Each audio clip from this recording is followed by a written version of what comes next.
Well, good morning, everybody, and welcome to Race Across Asia with Wendy Wu Tours. We're into episode 5, and things are really hotting up in the race. So, let's get to it. Last night saw the boys starting out 11 hours behind the rest of the group. Everyone had to make their way from the far north of Thailand all the way down the elephant trunk of the country, which I loved the way they described that, 1,500 kilometres down to the beautiful islands of Koh Phi Phi. As we were saying, Alfie Owen, after leading all the way through the series, suddenly, after mucking about on the rafting trip last episode, they're 11 hours behind. So they had to sit and kick their heels while everybody else made their way down through the country, down into Bangkok, and then further down. So they took a few different approaches. Steve and Viv had a kind of wildlife approach there. We saw them herding ducks. We saw them seeing dolphins as they headed down. Eugenie and Isabel took a little bit of quality time with each other, try and smooth over some of the relationship troubles they've been having. So it was nice to see the daughter there looking after mum through that episode. They took a little side trip for a bit of R&R. And the boys, however, were in a rush. They just hopped on the buses, went straight down.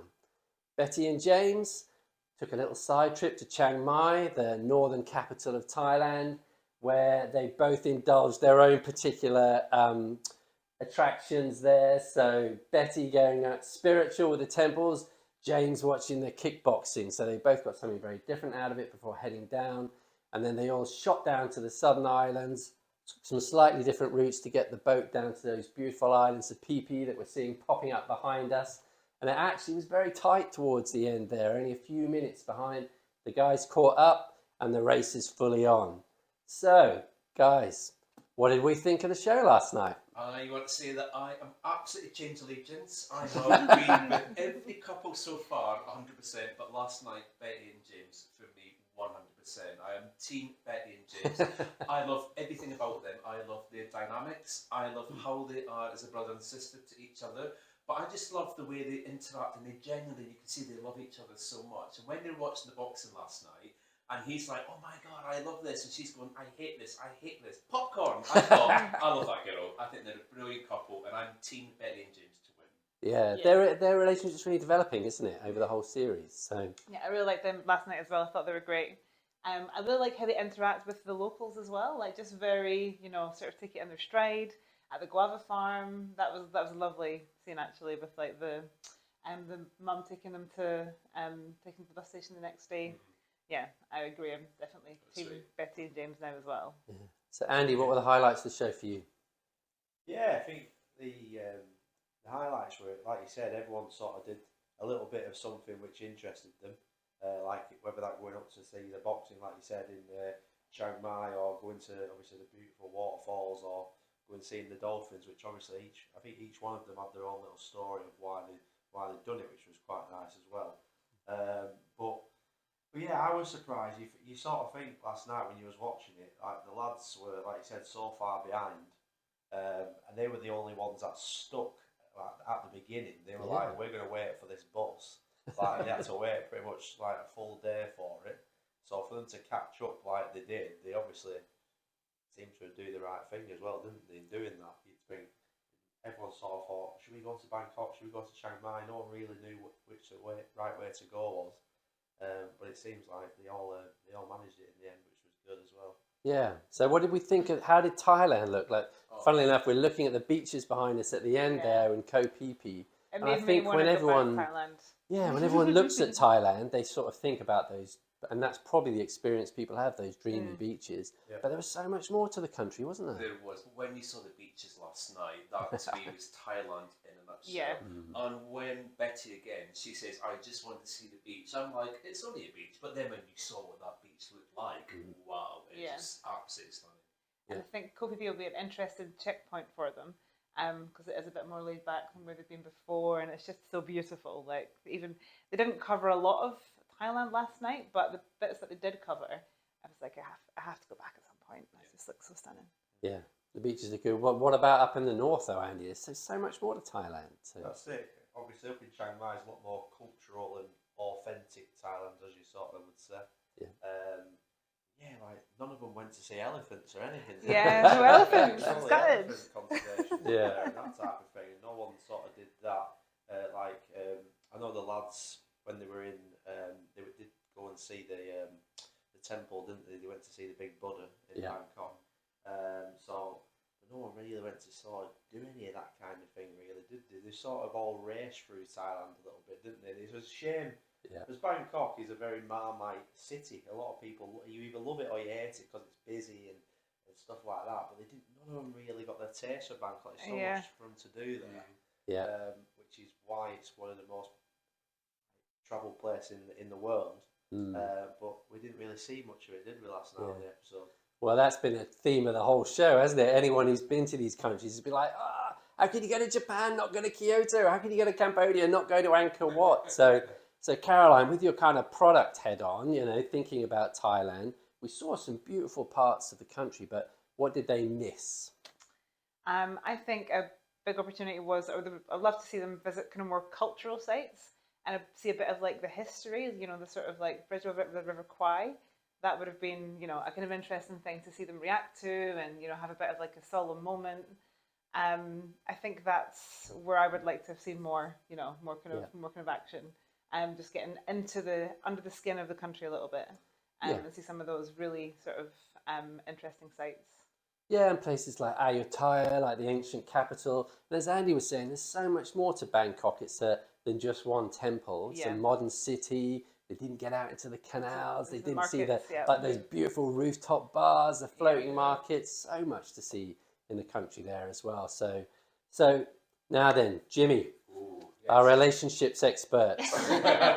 We saw some developments last night. So tell us what's been happening to the dynamics with the couples. Oh my God, the dynamics they're just off the scale at the moment. You don't know what's happening between Isabel and Eugenie. Are they loving each other this week? Are they hating each other this week? Are they going for each other's throats this week? Are they hugging each other? It's mother and daughter, and they're acting very much like the mother and daughter, but I think the roles are reversed on who is the mother and daughter in that relationship a lot of the time. Yeah. Alfie and Owen, they've been the same from day one. Two young guys having fun. Steve and Viv, they grow on me sometimes. And sometimes they annoy me, and then they grow on me again. But Betty and James, to me, they're the strongest couple so far. You're loving them. How about you, Caroline? I'm trying to like Steve and Viv more. Last night there were a few redeeming moments, particularly when Stephen was talking about, he doesn't want to end up just potting around the garden. He wants to be active, until as long as he can. Basically, I think it's a really nice attitude. Isabel and Eugenie, I think that they're working through a lot of mother-daughter stuff, which I'm sure a lot of people can relate to. But you're right, the roles are reversed. I think that Isabel has to just chill out a little bit, enjoy her youth. She's on about how old her mum is, but she really needs to just kind of like wind back a little bit and sort of be a little bit less intense. Yeah. That's the and Betty and James. I think they're just great, as I said before. But those two are the most interesting to watch. I think Stephen and Viv and Isabel and Eugenie. Yeah, I think that's the beauty of travel, though, isn't it? It doesn't just change you. It really puts your relationship under the spotlight. Kind of helps you have time to get to know each other. I thought it was nice last night. Isabel realised that she'd been ragging her mum a bit hard over the last, so you could see her buttering up. I bought you a little cupcake from here as well, and she got off the side. Went off a little bit, and they chilled out, and they seemed in a better place at the end. Betty and James, they're interesting, aren't they? Because Betty's a real traveller. James just likes his flop and drop. Yeah. Whereas suddenly James is like, whoa, you could see it kind of waking him up. There's a bit of a different world out there, isn't there? Yeah, like Andy, you could see he's kind of suddenly seeing there's a different kind of travel. So I think with Betty and James, I feel like you're saying, they're trying to enjoy it, aren't they? Like you've got sort of Alfie and Owen, and I think the young lads, like they're in Thailand and they've gone to these places. I know they tried to have that little bit of a dance and that in the bar, was it in Ho Chi Minh, I think it was, where like they were trying to do that. But I just feel like, just enjoy yourself, especially these next couple of legs that are coming up. Like they're real traveller spots, especially for people, definitely for people of their age as well. So hopefully they can sort of let their hair down and maybe be a little bit more bold in what they're doing rather than trying to be so calculated? Because they are very calculated. Yeah, aren't they want to Two win. young men. They definitely want to win. So I think the one thing that's been standing out for us as well, and finally it's trending a lot on Twitter, is just how friendly and smiling and welcoming the reception's been all through Thailand. It's really heartwarming to see how welcome and the kindness of strangers that it's been all the way through Southeast Asia and Thailand, hasn't it?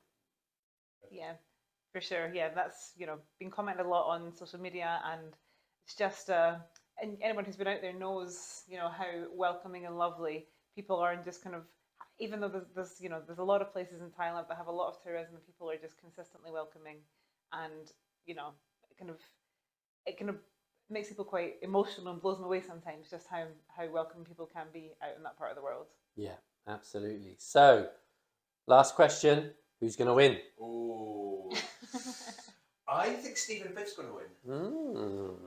Okay, Caroline. Oh, interesting take. I probably agree, actually. I don't necessarily, that's not who I want to win, but Stephen especially is being very, focused, eye on the prize, whereas the rest of the teams are taking a little bit of time to sort of, meet other needs. So, yeah. Andy? We have to say I probably agree. I just hope that they decide to have some conversations with the rest of the contestants during this co-PP stop and actually realise that they're about 400 quid better off than everybody else. And you know what? He doesn't have to go in third class on the trains to save £10 or whatever. They really have the money to splash out a little bit. So I do think that's probably the reason why they will win, because I feel like going into sort of Malaysia and over down to sort of Indonesia, they can really splash the cash to get from A to B really quickly. I think on paper they'd be the last ones you think that would win.